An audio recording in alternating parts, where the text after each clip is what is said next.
Thank you. Thank you very much, and good afternoon. So I'll share with you our approach, but before that, I think it'd be good if everyone knows who we are, Tele2. So we are based out of Sweden, our headquarters, Kista, and we operate in the Nordics and the Baltics. We operate in consumer markets and enterprise markets. And here are some examples of our brands and who we serve. So we serve law enforcement authorities, we serve airport authorities, we serve local communes. We have brands like Comvic, a 30-year-old.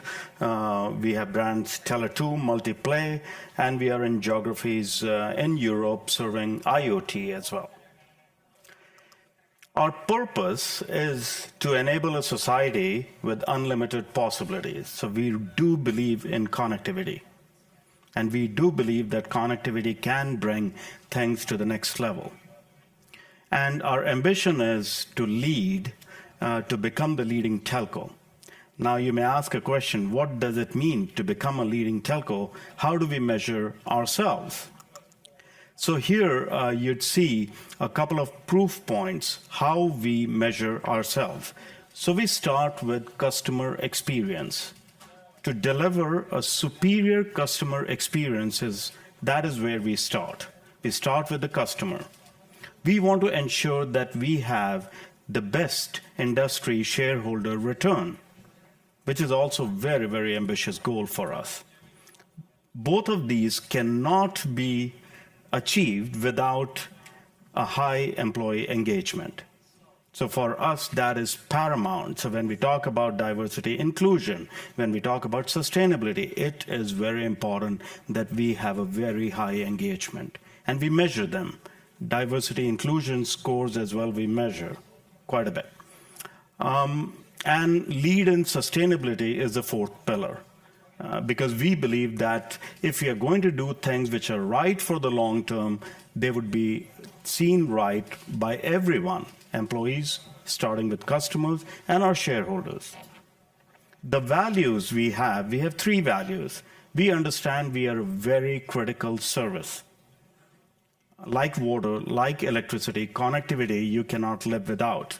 Especially after COVID, it has become the center. So reliability matters to us a lot, which means deliver on our promises, both to our customers and our colleagues. Insight-driven, we want to become continuously data-driven to enhance our view about end-to-end, and hence be able to serve the customer even better.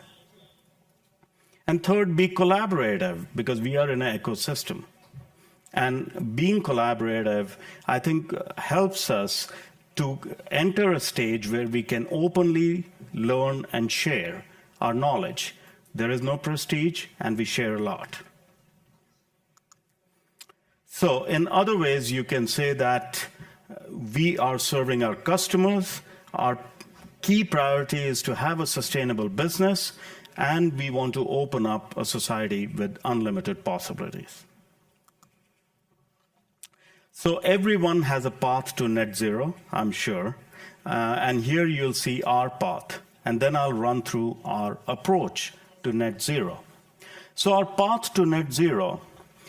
So here's the Paris Agreement. You can see we started taking ourselves back in time. And we started seeing what should we do. We took very aggressive science-based targets. We dissected them into timelines, scope 1, scope 2, of course, and scope 3. And here you can see maybe the slides are not super duper clear, but the first target for us is to get scope 1 and scope 2 90% done completely, and then to attack the net zero emissions by 2035. To achieve circularity of network equipment by 2025. And of course, we use carbon neutral. We were in 2018 in Sweden, and in all the operations, we have reached that stage 2020 as well. So this slide showed there are a lot of work going on.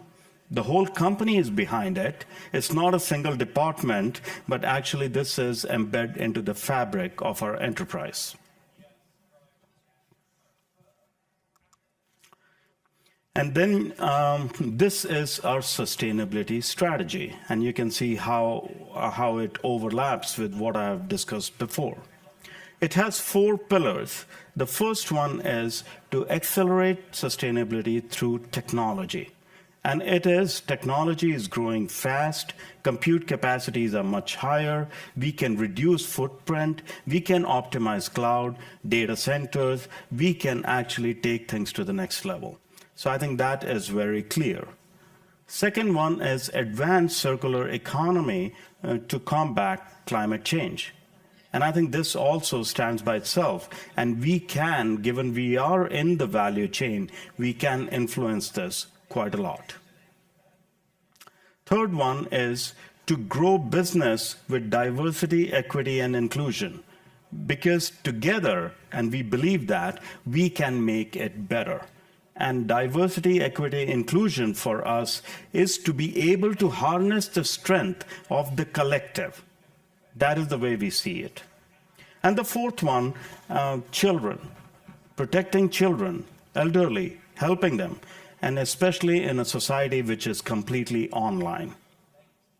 So focusing on this, having sponsorship from the group leadership team helps us embed the whole strategy into our operations on a daily basis. We have been recognized, and we take a lot of pride. We are also very humble that this comes with a lot of responsibility. Whether it is gender equality in Equileap, we have stood out very well. Whether it comes to the climate leadership, we have stood out very well. And we have got many more accolades as well. We take it very, very seriously. And of course, it creates a bar, and we need to think then how to not only keep, but how to enhance our performance and how to learn continuously. Now, this is an attempt from my side to, on one slide, show what are the common pitfalls and what is our approach. So you can compare and contrast. First one is sustainability is on the top. We believe sustainability is within the fabric, within the strategy. It's embedded deep in the operations. When we do design, we think sustainability. When we do business planning, we think longer than the plan of 3 years or 5 years. When we think about our customers, we think about the next generations to come as well. So I think that is one. Second one is a lot of networks have the assets which are fully owned. Nowadays, networks have passive sharing. For us, we like to share. We have massive asset sharing, network sharing, one of the most unique ones in Sweden, where we share our complete radio network, which helps us actually reduce energy consumption, which helps us modernize the equipment much, much faster, and which also helps us to reduce the carbon footprint in a big way.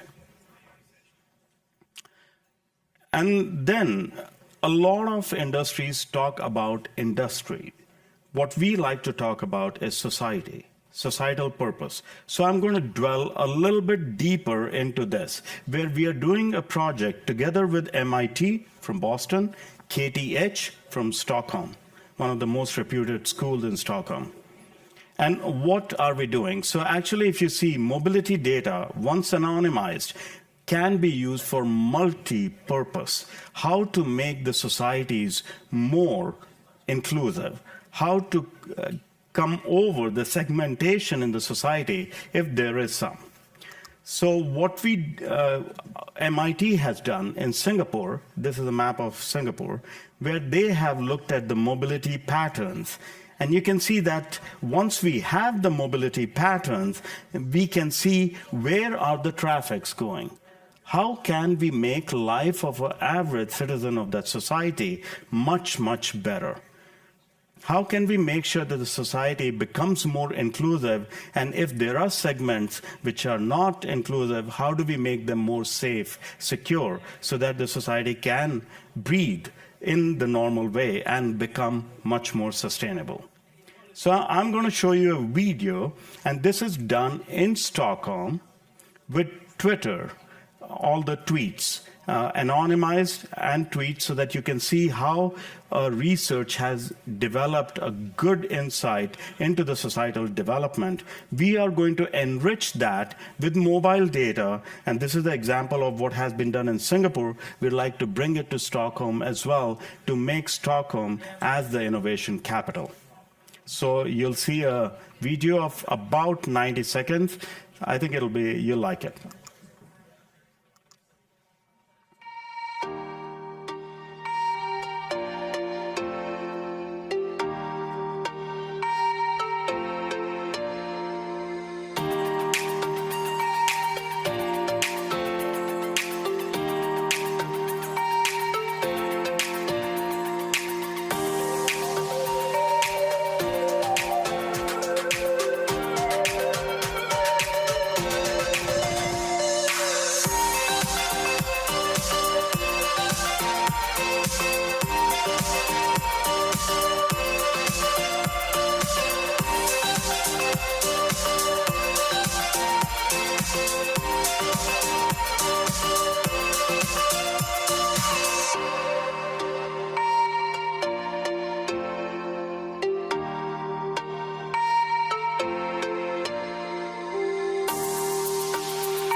We have been lately recognized by Statista and Time magazine to be the most sustainable company in Sweden. We take a lot of pride in that, and this is how our journey continues. Thank you.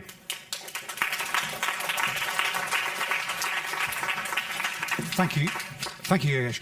There's a couple of themes that you touched on that have been drawn out throughout today on this stage, certainly. And that's about sustainability being embedded in your DNA rather than just a very important bolt-on and a retrofit. Yes. How has that driven revenue, driven opportunities, and driven expansion for your company? Yeah, no, I think it's a great point. And I give you a simple example of data centers. So all the IT engineers who are designing the data centers, they never could envisage what was the result of all the older hardware, older servers which were there. And we have modernized the whole data center. That leads to lower energy consumption, easier and faster troubleshooting, life becomes better, and the expenses lower down, so our profitability becomes better, and we have the newest and the latest gear. So I think it was an example. They were like, yeah, sustainability, yeah, talk to me later. Let me focus on my project. And the moment you say that why this is important for the project, I think it makes more sense. As ever, we've run out of time. So can I ask you to give our colleagues here one big takeaway from your experience that should be within their company? Yeah, I would just say embrace diversity. And sustainability is a journey. I mean, I don't think no one can always be up there. I think we should just endeavor to share, to learn from each other without any prestige. That's it. And that is a brilliant segue into our next speaker, Jeffrey, from Life Sciences. So, Yogesh, thank you very much. Thank you.